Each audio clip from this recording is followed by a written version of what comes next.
Menyikapi kasus kekerasan seksual di Bengkulu terhadap siswa SMP, Menteri Yohana Yembisi menyatakan bahwa pelakunya harus dihukum mati, nyawa dibalas nyawa. Pernyataan dari seorang menteri, Anda setuju dengan ini? Ya, tentu saja saya bersimpati dulu terhadap korban karena memang ini dalam suasana emosional dan ini memang harus lebih ini kejahatan yang tidak bisa ditolerir, tetapi tidak juga dengan menghukum mati para pelaku karena memang kita harus bertanya mengapa ada orang-orang sampai melakukan kejahatan semacam itu? Ada persoalan apa? Sampai di situ dulu sebelum lanjut. Ada persoalan apa? Ada persoalan ini kan harus dibantah dulu. Ada persoalan namanya debat. Kalau debat ya harus dibantah dulu. Ada persoalan apa sehingga berarti kalau dalam tidak suasana emosional lagi, iya.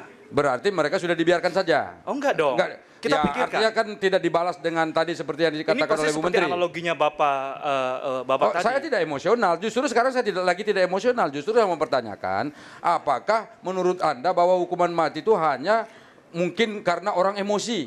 Oke. Lalu dihukum. Berarti orang yang memutus di pengadilan, jaksa yang menuntut itu emosi. Lalu dia dihukum mati. Kan nggak betul. Oke. Nggak betul. Ini argumennya salah terus. Jadi nggak benar. Kita beri kesempatan kalau Mas Alidra karena kita terbatas waktunya. Mas Alidra silakan.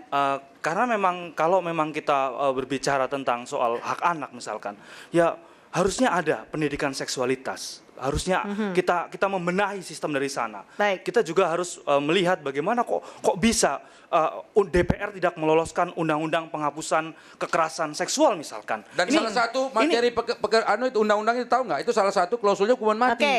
Nah, Anda sekarang mendorong hukuman mati kalau Anda mendasar undang-undangnya tetap dengan tidak klausul hukuman mati. Karena itu adalah soal pencegahan. Oke. Kalau demikian Pak Saleh, apa hukuman yang paling efektif menurut Anda untuk kejahatan luar biasa di negeri ini? Menurut saya begini, untuk kejahatan-kejahatan yang betul-betul luar biasa dan itu menimbulkan korban di mana-mana dan merusak masa depan bangsa ini, maka hukuman mati menurut saya itu harus tetap ditegakkan. Harus tetap ditegakkan. Mas Riki, silakan. Alternatif dari hukuman mati kita tidak pernah diskusikan di masyarakat. Kita hanya ditabrakkan pada hukuman mati yes atau no, hanya seperti itu. Harusnya kita membuka diskusi soal alternatif penghukuman. Tidak pernah ada tawaran alternatif itu, dan itu yang harusnya mulai kita perbincangkan di masyarakat sehingga masyarakat bisa lihat oke, ada peluang bagi penghukuman jenis lain sehingga mereka bisa memilih mana yang bukanlah kira-kira kemungkinan hukuman selain hukuman mati. Bang Henry. Tetap hukuman mati, dan saya mengingatkan dua hal. Pertama, hukuman mati itu, dibalik hukuman mati itu menurut agama yang saya yakini dalam Islam terdapat kehidupan.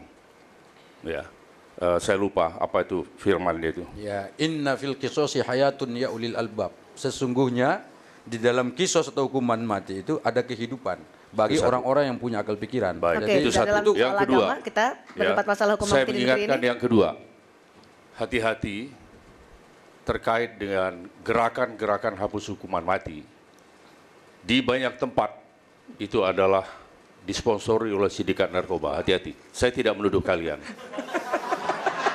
Saya dulu tahun 77, Pak Henry. 1977, tergabung dalam kelompok hati namanya. Hapus hukuman mati yang diprakarsai oleh almarhum Mulyana Kusuma, termasuk Todo Mulya Lubis. Tapi karena manusia itu berubah, semakin cerdas saya keluar, saya meninggalkan kelompok itu. Artinya dari tahun 1977, saya sudah paham betul argumentasi yang akan dipakai oleh orang. Artinya menurut Anda hukuman mati menjadi yang paling efektif. Betul, terima kasih. Untuk kejahatan luar biasa. Terakhir kepada Mas Alidra. Ya, bagi saya memang tidak ada saya menolak hukuman mati karena memang itu bertentangan dengan nurani. Kalau argumentasi digunakan keagamaan, kalau kita memang menggunakan percaya Musa adalah nabi, dalam 10 perintah Allah, perintah yang pertama adalah jangan membunuh. Itu saja penting. Alternatifnya kita buka kesempatan misalkan kalau memang kita harus benahi dari hulu ya. Artinya memang ini pemikiran jangka panjang yang harus Saya mau membantah dulu soal nurani tadi. Ini lagi-lagi salah berargumen. Anda sudah diberikan kesempatan tadi, Enggak, salah berargumen. Maksud saya ini harus diluruskan. Nanti orang berpikir bahwa saya dengan beliau ini nggak berhati nurani. Ya kan orang yang 87% tadi tidak punya hati nurani kan salah juga.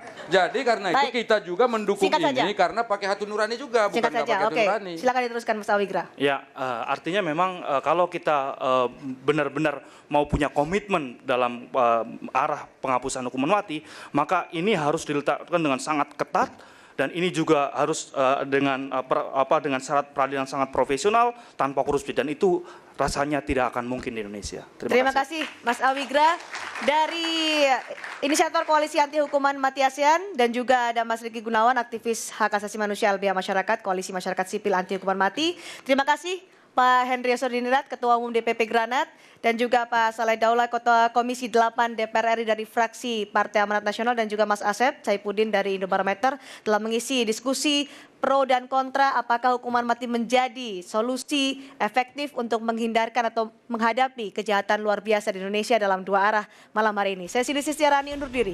Sampai jumpa.